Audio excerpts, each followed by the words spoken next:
Hello friends, welcome. आज के इस वीडियो में हम बात करेंगे complete details about RRB JE. RRB JE का मतलब है railway recruitment boards junior engineer. इसके अंडर में लगभग 4 पोस्ट आती हैं। पहले नंबर पे है जूनियर इंजीनियर जेई, दूसरे नंबर पे है जेई इंफॉर्मेशन टेक्नोलॉजी, तीसरे नंबर पे है डिपोट मटेरियल सुपरिंटेंडेंट और फोर्थ नंबर पे है केमिकल एंड मेथोलॉजिकल असिस्टेंट। दोस्तों, इस वीडियो में मैं आपको सिर्फ जूनियर इंजीनियर की पोस्ट के बारे में ही कंप्लीट डिटेल्स देने वाला हूं। अगर आप चाहते हो कि बच्चे 3 पोस्टों के बारे में भी इंफॉर्मेशन दूं तो आप कमेंट करके बता सकते हैं। दोस्तों, आरआरबी जेई में सबसे ज्यादा जो पोस्ट निकल के आती है वो है जूनियर इंजीनियर की पोस्ट। जूनियर इंजीनियर की पोस्ट के लिए हर साल हजारों वैकेंसीज रिलीज होती हैं। 2019 की बात करें तो जनवरी में इसका नोटिफिकेशन रिलीज हुआ था। टोटल नंबर ऑफ वैकेंसीज आई थी 12,844। और दोस्तों, ये ग्रुप सी की पोस्ट है, सेंट्रल गवर्नमेंट की जॉब है। आरआरबी जेई से जुड़ी सारी जानकारी इस वीडियो में मैं आपको बताने वाला हूं, जैसे एलिजिबिलिटी क्राइटेरिया क्या है, सैलरी कितनी मिलेगी, क्या क्या बेनिफिट्स मिलेंगे, वर्किंग डेज एंड टाइमिंग क्या है, क्या काम आपको करना होगा, क्या इस जॉब में नाइट ड्यूटी होगी, वर्क प्रेशर कितना होता है इस जॉब में, क्या आपको बॉन्ड साइन करना होगा, पोस्टिंग आपकी कहाँ पे होगी, क्या इस जॉब में ट्रांसफ़र होता है, प्रमोशन आपको कब कब होगा और इम्पोर्टेंट डेट्स के बारे में बात करेंगे। एप्लीकेशन फ़ी कितनी होगी, सिलेक्शन प्रोसेस क्या है, इसका एग्ज़ाम पैटर्न क्या है और ट्रेनिंग के बारे में बात करेंगे। तो दोस्तों, ये सारी इन्फॉर्मेशन अगर आप जानना चाहते हैं तो वीडियो को शुरू से लेके लास्ट तक देखते रहिए। चलिए शुरू करते हैं। सबसे पहले हम बात करेंगे एलिजिबिलिटी क्राइटेरिया के बारे में। नेशनलिटी सिटीजन ऑफ इंडिया होना ज़रूरी है। एज लिमिट की बात करें तो मिनिमम 18 ईयर्स आपकी एज होनी चाहिए, मैक्सिमम 33 ईयर्स। एज रिलैक्सेशन भी है, SC ST वालों के लिए 5 ईयर्स, OBC वालों के लिए 3 ईयर्स। PWBD में अलग अलग कैटेगरी होते हैं तो 10 to 13 ईयर्स है, एक्स सर्विसमैन वालों के लिए 3 ईयर्स। और एजुकेशनल क्वालिफिकेशन की बात करें तो 3 years diploma in engineering required है या बैचलर्स डिग्री इन इंजीनियरिंग और टेक्नोलॉजी। और दोस्तों, जो लोग भी रिजल्ट का वेट कर रहे हैं या फाइनल ईयर में हैं वो इस जॉब के लिए, इस पोस्ट के लिए अप्लाई नहीं कर सकते। सैलरी के बारे में बात करेंगे। आरआरबी जेई की सैलरी देखें तो ड्यूरिंग ट्रेनिंग पीरियड में आपको बेसिक पे प्लस DA मिलता है। बेसिक पे आपको 35,400 रुपीज़ मिलेगा। डियरनेस अलावेंस डिपेंड करता है कि किस मंथ में आप सैलरी रिसीव करते हो। तो दोस्तों, ये जो ट्रेनिंग पीरियड होता है उस टाइम पर आपकी जो सैलरी, ग्रॉस सैलरी होगी 35,000 to 40,000 रुपीज़ पर मंथ होगी। और दोस्तों, ट्रेनिंग के बारे में मैं आपको लास्ट में बताऊंगा। ट्रेनिंग कंप्लीट होने के बाद जो आपकी सैलरी रहेगी वो अब हम डिस्कस करेंगे। बेसिक पे आपको मिलेगा 36,500 रुपीज़। ड्यूरिंग ट्रेनिंग पीरियड आपको 35,400 रुपीज़ मिलता था। ट्रेनिंग कंप्लीट होने के बाद आपको बेसिक पे मिलता है 36,500 रुपीज़। इसी के साथ साथ आपको डियरनेस अलावेंस मिलेगा, HRA मिलेगा और ट्रेन अलावेंसेस मिलता है, ट्रैवलिंग अलावेंसेस मिलता है, NDA मिलेगा, नाइट ड्यूटी अलावेंस और NHA भी मिलता है, नेशनल हॉलिडे अलावेंस। तो दोस्तों, इसके बारे में थोड़ा डिटेल में देखेंगे। HRA का मतलब है हाउस रेंट अलावेंसेस। दोस्तों, ये डिपेंड करता है कि आपकी पोस्टिंग कहाँ पे हुई है। अगर आपकी पोस्टिंग रूरल एरियाज़ में होती है तो आपको 8% मिलेगा। अगर आपकी पोस्टिंग अर्बन एरियाज़ में होती है तो 16% HRA मिलेगा। अगर आपकी पोस्टिंग मेट्रो सिटीज़ में होती है तो वहाँ पर आपको 24% HRA मिलता है। HRA के बारे में थोड़ा सा डिटेल में हम देखेंगे। जहाँ पर आपकी मेट्रो सिटीज़ में पोस्टिंग होगी उसको X कैटेगरी कहते हैं, जहाँ पर 50 लाख से ज़्यादा पॉपुलेशन होगी। उन गाँवों के नाम भी थोड़ा सा बता देता हूँ। सिटीज़ बेंगलोर, मुंबई, पुणे, हैदराबाद, दिल्ली, चेन्नई, कलकत्ता और अहमदाबाद। और दूसरा है Y कैटेगरी, जहां पर आपको अर्बन एरियाज में पोस्टिंग होती है। 5 लाख टू 50 लाख की पॉपुलेशन होगी। उन सिटीज़ के नाम बताऊं तो मैसूर हुआ, सूरत, पटना, कोची, भोपाल और मेरठ, रायपुर। ट्रैवलिंग अलावेंस भी आपको मिलता है। अगर कोई काम के लिए दूसरी जगह पर आपको भेजा जाता है तो आपको उसका अलग अमाउंट मिलेगा सैलरी के साथ साथ।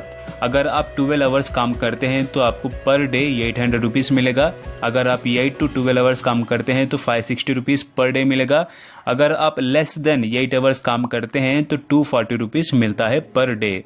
और इसी के साथ साथ एनडीए का मतलब है night duty allowances, NHA national holiday allowance. अगर आप किसी भी फेस्टिवल के दिन काम करते हैं जैसे दिवाली, क्रिसमस, ईद, तो पर डे का 630 रुपीज़ आपको मिलता है। दोस्तों ये बेसिक पे और ये सारे अलावेंसेस को जोड़ देने के बाद आपकी जो ग्रॉस सैलरी बनती है अबव 50,000 रुपीज़ बनेगी। और इसके साथ आपकी डिडक्शंस भी होते हैं जैसे NPS हो गया, CGIS हो गया और रेलवे एम्प्लॉय का जो डिडक्शंस होता है वो भी करने के बाद जो आपकी इन हैंड सैलरी होगी वो होगी 45,000 rupees to 60,000 rupees per month. और ये सैलरी आपकी इससे भी ज़्यादा हो सकती है, डिपेंड करता है कि आपकी पोस्टिंग कहाँ पे होगी और ये भी डिपेंड करता है कि आपका काम कितना ज़्यादा होगा। अगर आप ज़्यादा काम करते हैं और अगर आपकी पोस्टिंग अर्बन मेट्रो सिटीज़ में हो जाती है तो आपकी सैलरी ज़्यादा होगी, और अगर आप नाइट ड्यूटी भी ज़्यादातर करते हैं तो आपकी सैलरी बढ़ जाती है। और अब हम बात करेंगे बेनिफिट्स के बारे में। जूनियर इंजीनियर को मिलने वाले सारे बेनिफिट्स देखेंगे। एजुकेशन अलावेंसेस 2,800 रुपीज़ पर चाइल्ड पर मंथ आपको मिलता है। Diwali bonus 18,000 rupees. Medical facility, food allowances, mobile bill, electricity bill और ट्रांसपोर्ट अलावेंस, घर से जॉब तक जाने का खर्चा भी आपको मिलता है। वर्किंग डेज एंड टाइमिंग के बारे में बात करेंगे। आपको ये जानना ज़रूरी है कि हर दिन कितने घंटे आपको काम करना होगा और एक वीक में कितने दिन तक आपको काम करना होगा, क्या आपको छुट्टी मिलेगी या नहीं, ये भी आपको जानना ज़रूरी है। दोस्तों इसमें दो पार्ट्स हैं, एक है वर्कशॉप और दूसरा है ओपन रेलवे। मैं इसके बारे में डिटेल में बाद में बताता हूँ। वर्कशॉप में अगर आपकी पोस्टिंग होती है, अगर वहाँ पर आप काम करते हैं तो आपको संडे के दिन हॉलीडे मिलेगी, कभी कभी सैटरडे के दिन हाफ डे मिल जाती है। ये रेगुलर नहीं, रेगुलर वीक में आपको सैटरडे के दिन हॉलीडे नहीं मिलेगी, कभी कभी मिल जाती है। ओपन रेलवे में ना आपको सैटरडे के दिन हॉलीडे मिलेगी ना ही संडे के दिन, आपको कोई भी छुट्टी नहीं मिलती है। अगर आपको छुट्टी लेनी पड़ी तो जो काम आपका होगा वो किसी और के ऊपर जिम्मेदारी यानी रेस्पॉन्सिबिलिटी उस पर छोड़कर आपको जाना होगा। अगर कोई आपका क्लोज फ्रेंड है तो आप उसके ऊपर जिम्मेदारी दे करके आप छुट्टी ले सकते हो। और कितने घंटे पर डे आपको काम करना होगा, तो नॉर्मली आपको 8 से 10 घंटे काम करना होता है। कभी कभी वर्कलोड ज़्यादा होने की वजह से 8 से 12 घंटे तक भी आपको काम करना हो सकता है। अब हम बात करेंगे जॉब प्रोफाइल के बारे में। जूनियर इंजीनियर का काम क्या होता है? तो दोस्तों जूनियर इंजीनियर का काम डिपेंड करता है स्पेशलाइजेशन पर। 5 ऐसे स्पेशलाइजेशंस हैं रेलवेज जूनियर इंजीनियर की।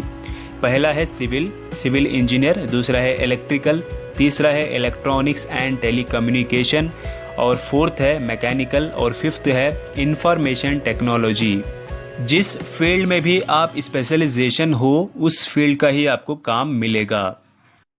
जेई की जॉब लगती है रेलवेज में। रेलवेज में ज़्यादातर काम क्या होगा? जेई का ट्रेन हो या ट्रक हो उसका प्रोडक्शन करना और मेंटेन करना जो भी वर्क होगा। जहाँ पर ये सारी चीज़ें नई बनाई जा रही हैं वहाँ पर आपका काम होता है। नई ट्रेन बना रहे हैं या ट्रेन के डिब्बे बन रहे हैं या ट्रेन की इंजन बन रही है तो वहाँ पर आपकी ड्यूटी लगाई जाती है। और जो नए ट्रेन का ट्रैक बन रहा है वहाँ पर आपको ड्यूटी लगाई जाती है। दोस्तों थोड़ा सा डिटेल में हम देखेंगे कि काम क्या होता है जूनियर इंजीनियर का। सबसे पहले बात करते हैं वर्कशॉप के बारे में। वर्कशॉप क्या होता है? जैसे कि एक गोडाउन हो गया जहाँ पर रिपेयरिंग या प्रोडक्शन का काम होता है। वर्कशॉप में ट्रेन के बहुत सारे पार्ट्स, डिब्बे, इंजन और पटरियां बनाई जाती हैं। दोस्तों ये सारे काम स्पेशलाइजेशन के बेस पे होते हैं। फॉर एग्जांपल अगर आप मैकेनिकल इंजीनियर हैं तो जितने भी मैकेनिकल प्रोसेस हैं जैसे वेल्डिंग हो गया तो वेल्डिंग जहां पर होगा वहां पर आपको वर्कशॉप दे दिया जाता है और जितने भी मैकेनिकल के प्रोसेसिंग हैं वो आपके अंडर में आ जाते हैं। और आपको कैबिन दिया जाता है। वहाँ पर आपको पूरे का पूरा वर्कशॉप संभालना होता है। ज़्यादातर काम यहाँ पर मशीनों के थ्रू होता है और वर्कर्स का काम बहुत ही कम होता है। आपके अंडर में टेक्नीशियंस भी होते हैं। दोस्तों, सबसे इम्पॉर्टेंट बात यह है कि जूनियर इंजीनियर का काम वर्कशॉप में अगर होता है तो मेन, चाहे वो वर्कशॉप हो चाहे वो ओपन रेलवे हो, आपका काम होगा सुपरविजन का। स्क्रीन पर देखिए, junior engineer will order technicians to perform various task related to electrical, electronics, mechanical, civil whenever there is required. तो दोस्तों, आप समझ गए होंगे, जूनियर इंजीनियर ऑर्डर करता है टेक्नीशियंस को कि परफॉर्म करें ये काम। अगर वो स्पेशलाइजेशन है इलेक्ट्रिकल में